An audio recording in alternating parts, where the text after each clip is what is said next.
मंटोर AK Singh और आज फिर हम अपने LLB फर्स्ट सेमेस्टर क्लास करेंगे। और LLB फर्स्ट सेमेस्टर क्लास में हम क्या देखते हैं, यानी कि हम क्या देख रहे हैं, कहीं ना कहीं आपका भारतीय संविधान का कवर कर रहे हैं। भारतीय संविधान में आपका क्या है, आपने 29 यानी 29-30 को जान लिया था, कहीं ना कहीं बहुत सारी चीज़ें जान ली भारतीय संविधान के बारे में, क्या है भारतीय संविधान किस तरह से चलता है, और ये कहीं ना कहीं हम चलते आ रहे हैं। अब आती है बात आपकी DPSP यानी कि राज्य के नीति निर्देश तत्व और मूल अधिकारों के बीच संबंधों की विवेचना कीजिए। भाई जो फंडामेंटल राइट्स हैं और कहीं ना कहीं DPSP है यानी कि FRs यानी कि फंडामेंटल राइट्स और आपका DPSP। सबसे पहली बात आपको पता होना चाहिए फंडामेंटल राइट्स एंड DPSP है क्या।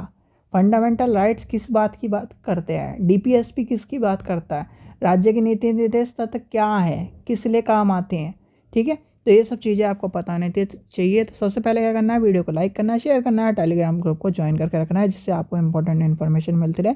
और जो भी स्टूडेंट प्रीवियस ईयर के कहीं ना कहीं नोट्स क्वेश्चन पेपर चाहता है सॉल्यूशन के साथ, वो कहीं ना कहीं लिंक डिस्क्रिप्शन में दिया गया, वहाँ से मात्र 100 रुपये की पेमेंट में 4 साल के आपको प्रीवियस ईयर मिलेंगे, जिसमें आपको दिसंबर 21, 22, 23, 24 के पेपर मिल जाएंगे, पाँचों के पाँचों पेपर मिलेंगे। तो चलिए समय व्यर्थ न करते हुए DPSP और कहीं ना कहीं इसके संबंधों के बीच में आपको देखने की बात करते हैं, यानी कि हम करते हैं। सबसे पहले मैंने आपको बताया था भाई 1 से 4, 5 से 11, फिर आपका 12 से 35, 36 से क्या है 51 और 51A। यहाँ तक की कहानी सबको याद कर लेनी है। ये क्वेश्चन यानी कि ये आर्टिकल सबको याद कर लेने हैं, इससे क्वेश्चन हर हालत में पूछे जाते हैं। इसके बिना आप ये पेपर को क्वालिफाई कर नहीं सकते, क्योंकि इसमें से क्वेश्चन आने ही आने हैं। ये क्या कहता है, ये आपको बताता है कि आपके देश का नाम क्या है, आपके देश में राज्य क्या है, आपके देश में ये सब चीज़ें, यानी कि 1 से 4 में ये बताता है। फिर आपको बताता है जी आप जहाँ पैदा हुए हो नागरिकता कैसे मिली है आपको, तो यानी कि नागरिकता की बात आ गई। अब ये बताता है मौलिक अधिकार, यानी कि फंडामेंटल राइट्स की बात करता है कि फंडामेंटल राइट्स ये हैं आपके फंडामेंटल राइट्स में अगर आपको कोई दिक्कत करे। अच्छा, एक यहाँ से आपको एक चीज़ और ध्यान में लिए, आपका 226 एंड आर्टिकल 32, ये क्या कहते हैं जी, ये आपके कहते हैं जी रिट के बारे में। क्या कहते हैं, ये दोनों कानून जी कहते हैं रिट के बारे में। इसी के यानी कि आपके फंडामेंटल राइट्स के अंदर ही आपके आते हैं रिट्स के कानून। रिट के कानून में क्या है, अनुच्छेद 32 जी कहता है कि भाई कोई भी आपके मौलिक अधिकार की हनन करे, उसकी चीज़ों को कहीं ना कहीं आपको कहे जी मौलिक अधिकार छीन ले, तो क्या हो गया जी, आप सुप्रीम कोर्ट चल जाओ अनुच्छेद 32 के तहत। अब कहीं ना कहीं हमें अनुच्छेद 32 के तहत जाना है सुप्रीम कोर्ट, और हाई कोर्ट किसके तहत जाना है, 226 के अंतर्गत आप चले जाओ सुप्रीम कोर्ट। तो ये आपको दोनों की चीज़ें पता होनी चाहिए, सुप्रीम कोर्ट किसके अंतर्गत जाना है और कहीं ना कहीं हाई कोर्ट किसके अंतर्गत जाना है। फिर आता है आपका DPSP, यानी कि DPSP क्या है, 26 से 51 तक की बात करता है। और DPSP के बाद आता है आपके क्या, ड्यूटीज़, यानी फंडामेंटल ड्यूटीज़, यानी कि मौलिक कर्तव्य। मौलिक कर्तव्य क्या है, कर्तव्य आपको पता होने चाहिए, सारे के सारे कर्तव्य, यानी कि 11 कर्तव्य, 11 के 11 आपको रटे होने चाहिए, जिसमें आपका लास्ट है 6 से 14 वर्ष तक के बच्चों को आपको क्या करना है, यानी कि आप गार्जियन हो उसके शिक्षा की बात करना है। इसे लिख लो, आपको 1 से 4, 5 से 11, 12 से 35, 36 से 51 और 51A, ये कहीं ना कहीं याद करने हैं। और इनको याद करके बिना एग्ज़ाम में मत जाना, ठीक है, इनको याद कर लेना। नहीं याद होते तो मैं आपको बता रहा हूँ, सारे के सारे आपको रटा दूंगा, क्योंकि ये याद करे बिना जाना भी नहीं है। फिर आता है यानी कि राज्य के नीति निर्देश तत्व और कहीं ना कहीं मौलिक अधिकारों के बीच संबंधों की बात आती है। तो आपको पहले पता होना चाहिए कि क्या है DPSP जो है। DPSP क्या कहता है, जैसे कि आपके पुलिस के कानून है, यानी कि जैसे आप उत्तर प्रदेश में रह रहे हो, तो उत्तर प्रदेश की जो पुलिस है तो वो कहीं ना कहीं आपके इंडिया की पुलिस के तहत नहीं आएगी, वो आएगी DPSP के तहत, यानी कि राज्य के नीति निर्देश तत्व के तहत ही आपकी क्या आएगी, पुलिस आएगी। जो एजुकेशन है वो आपके DPSP के तहत आती है।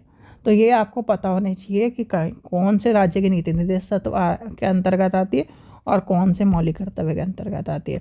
जैसे आपके राज्य के नीति निर्देशित तत्व और मौलिक कर्तव्य के बीच संबंध भारतीय संविधान की सहयोग और कहीं ना कहीं उसके न्यायिक संतुलन पर आधारित होते हैं, और दोनों का उद्देश्य भारत में कल्याणकारी यानी कि वेलफेयर स्टेट और वेलफेयर गवर्नमेंट की बात करती है, और कहीं ना कहीं आपका जो है एक संतुलन बनाए रखना है, एक कहीं ना कहीं देश के कल्याण की बात करना है, और देश में और राज्य में कहीं ना कहीं स्थापित करने की बात करता है, और कहीं ना कहीं प्रकृति और इस चीज़ की बात करता है। अब डीपीएसपी और मौलिक कर्तव्य में अंतर देखते हैं।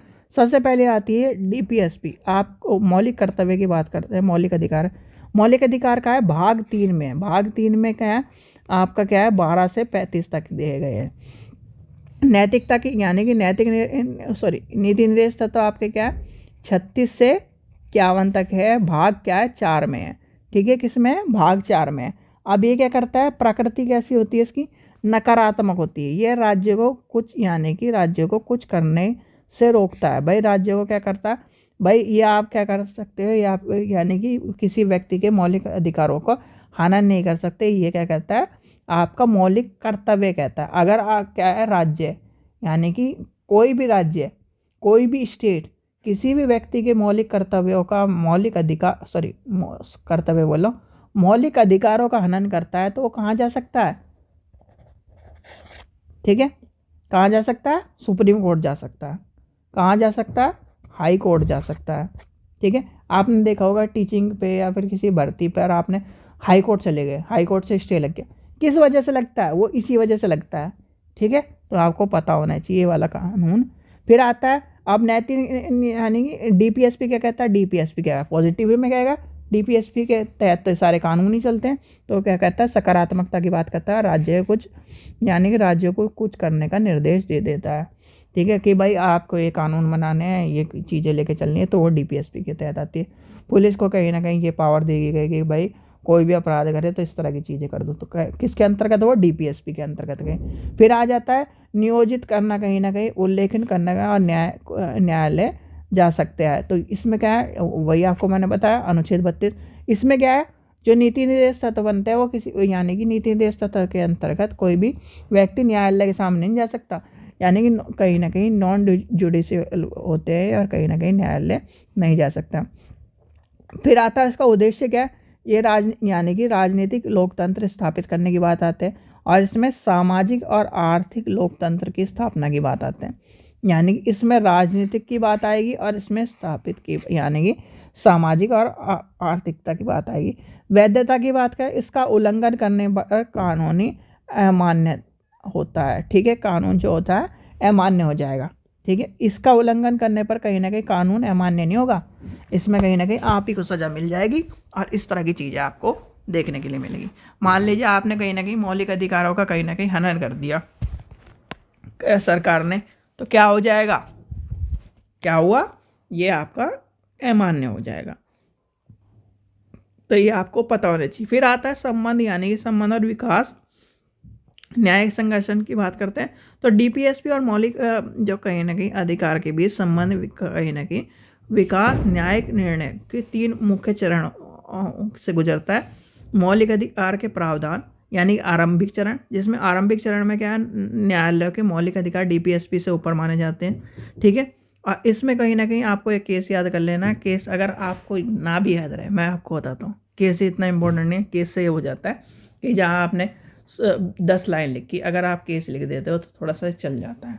अगर केस नहीं याद हो रहा है, ठीक है, मैं बताता हूँ सिंपल। वैसे यानी कि स्टेट ऑफ महाराष्ट्र और कहीं ना कहीं आपको पता होना चाहिए। अगर नहीं याद हो रहा है तो सीधे सीधे इस केस को छोड़ के इसकी अंदर की बातें आपको बिल्कुल डिटेल वाइज या पॉइंटों में बता देनी है, जिससे कहीं ना कहीं हाँ एग्जामिनर को लगे हाँ सारा क्वेश्चन याद है, ठीक है। फिर आपका निर्णय आता है। सर्वोच्च न्यायालय ने फैसला सुनाया था कि डीपीएसपी के मौलिक यानी डीपीएसपी को मौलिक अधिकार के अनुरूप होना चाहिए। यदि मौलिक अधिकार और डीपीएसपी के बीच कोई संघर्ष होता है तो मौलिक अधिकार का प्रभाव होगा। क्या कहा है, मौलिक अधिकार का प्रभाव होगा।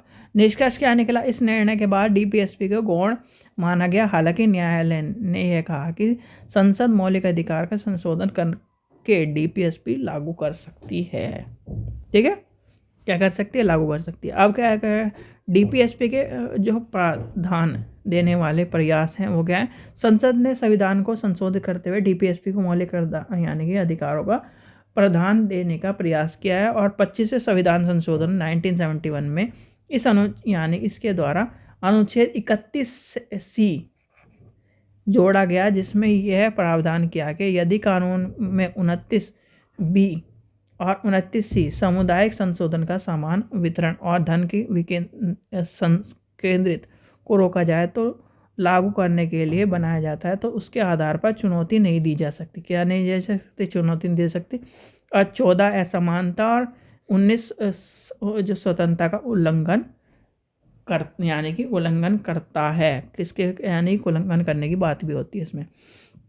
फिर कहीं ना कहीं आपकी जो इसका स्ट्रक्चर है, इसके जो निर्णय है, इसमें बात कही गई डीपीएसपी क्या है और डीपीएसपी की चीज़ों को लेकर बात कही गई।